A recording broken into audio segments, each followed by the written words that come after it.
discuss 10 of the most common mistakes to avoid. These mistakes are done by new sellers and experienced sellers as well, and we see it all the time. The first one would be amending your product value to reduce your import duty costs. A lot of our clients are asking about this topic and are interested to know more about it. First of all, the importer of record is solely responsible and exposed to penalties and sanctions if getting caught. Customs Border Protection have a huge database of suppliers, costs of products, and they know everything. Alright? A lot of clients are still doing it. If you are doing it, don't exaggerate. Alright?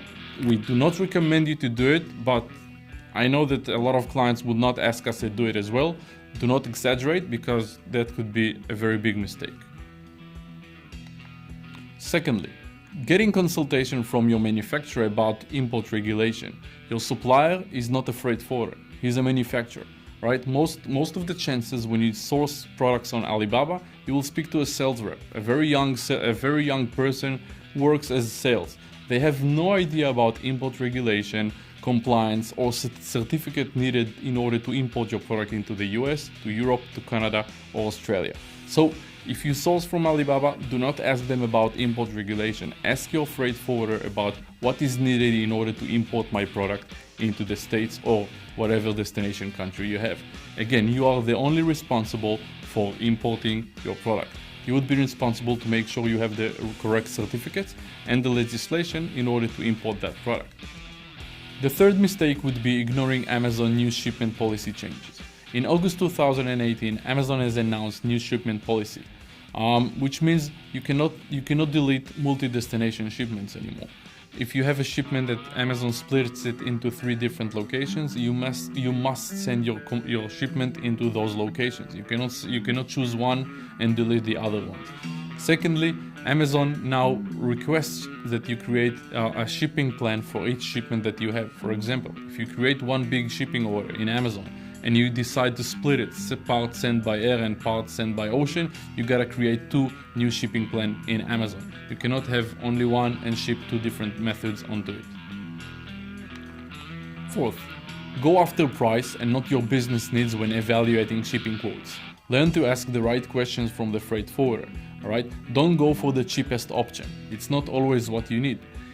Sometimes you will save $100 between quotes, but the cheapest quote will be the slowest quote. And if you're going to be out of stock, that $100 saving on that shipping cost doesn't really worth it. So understand exactly what you're getting. Understand the routing of the shipment. Understand the transit time. Understand how many legs it's gonna be. Understand which port it's going to go through. Alright? So it's very, very important to understand your business needs before evaluating quotes from forwarders. 5. Miscalculating your true landed cost.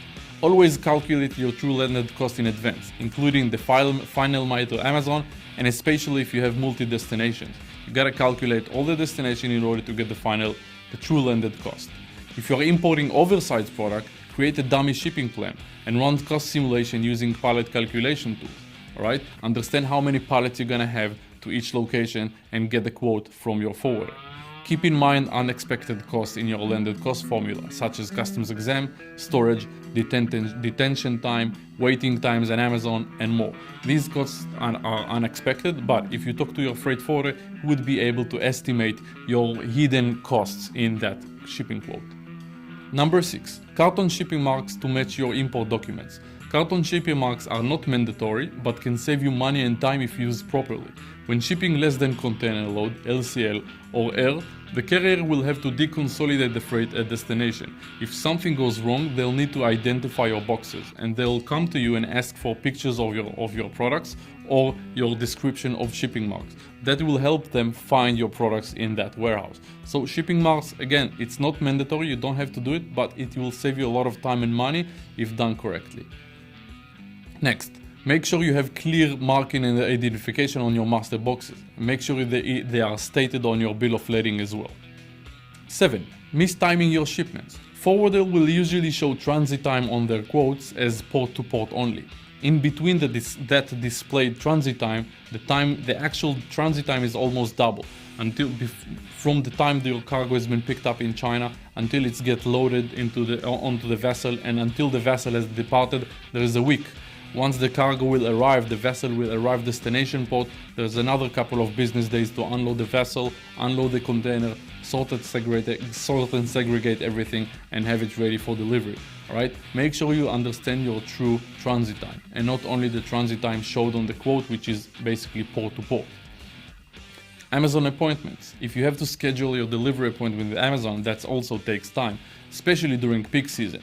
In peak season, appointments can be scheduled for 2 and 3 and 4 weeks in advance. 8. Not working directly with the freight forwarder of your choice. That's one of the most important things that we always emphasize to clients. You gotta have your own freight forwarder. Shipping with supplier is nice, it's very easy, but once you grow big, you'll understand that you must have your expert with you. Right? A freight forwarder would be able to give you consultation, he would be able to guide you, he will be able to help you, to give you another solution, to show you the whole picture. When shipping with your supplier, you are basically working with a Chinese freight forwarder which you don't really know. Again, your supplier is not a freight forwarder. He'll contract a different freight forwarder. And when problem happens, you'll have to go through your supplier. You don't have direct contact with your expert. You don't have direct contact with the freight forwarder. You're not even the client for that freight forwarder. So it can be very, very tricky. If the freight forwarder doesn't know his client, he has no problem messing up. So it's very important that you build a relationship directly with the freight forwarder of your choice. Professional advice, insurance, solutions to problems that arise, and much better communication. That's what would happen when you have your own freight forwarder. 9. Exporting non-general goods under Ex-Works. As discussed in previous videos, Ex-Works means your supplier is only liable to manufacture the goods. Once the goods are ready, you'll have to pick it up with your freight forwarder from the supplier's door, from the supplier's warehouse, and that's it. The supplier's job is done. If you are exporting non-general goods like powders, liquids, products that can include batteries or any type of maps out of China, you're going to have a very big problem exporting it if you bought it under Ex-Works, because when you buy it under Ex-Works, the supplier is not liable for the export documents, and these products need special certificates in order to import. If you buy these products under FOB terms, it means that your supplier is part of the export. He has to supply all the export certificates and all the licenses needed in order to export that product.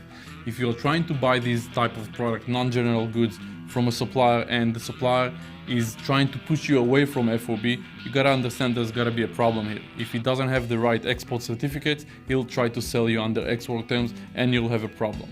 The thing is, you won't be able to know the problem until it actually arrives. Your forwarder will give you the quote, assuming you have all the right export documents, but once the cargo will start, the forwarder will start asking you for export documents. And if you bought it under Ex-Works terms, you won't have it. So it's a very big mistake that a lot of people do. Make sure if you have non-general goods, you buy it under FOB terms. 10. Not insuring your shipments. Insuring costs are usually a fraction of your shipment value. In case you don't insure your shipments with a dedicated freight insurance, the carrier's liability is very limited. For example, if anything happens and you don't have an insurance, the shipping line will cover $200 as a very small compensation, and you won't be able to get more than that. Again, insurance is very, very cheap. Make sure you insure all your products, all your shipments. Insurance will cover you from all the risks that can happen from door to door. If the shipment gets lost, damaged, gets wet, destroyed, lost, you'll be covered and you'll be able to sleep soundly. That's it. These are our 10 common mistakes. Try to avoid them.